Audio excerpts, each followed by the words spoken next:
Pinalo ng bakal sa ulo at tinangkapang tuhugin sa mukha ang isang lalaki sa Cebu City.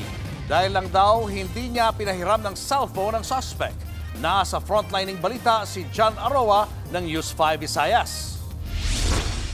Tumutulo pa ang dugo mula sa sugat sa ulo ng lalaking yan na magtungo sa presinto sa Guadalupe, Cebu City kagabi.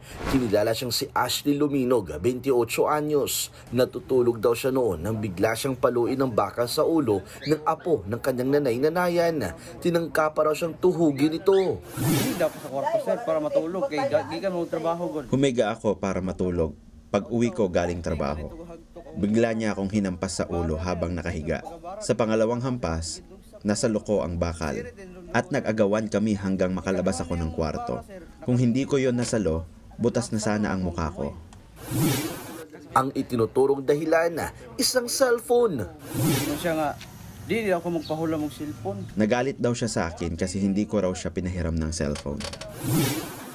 Pero duda rito ang nanay-nanayan ng biktima. Anya, hindi lang basta cellphone ang problema ng kanyang apo.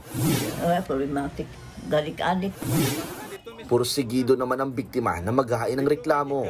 Tumanggi nang humarap sa kamera ang suspect. Pero paliwanag niya, nagbibiro lang naman daw siya. Hawak na ngayon ang mga otoridad ng suspect at paharap sa reklamong frustrated murder. Nagbabalita mula sa frontline, John Aroa, News 5, Visayas! Mga kapatid, Julius Babaw po.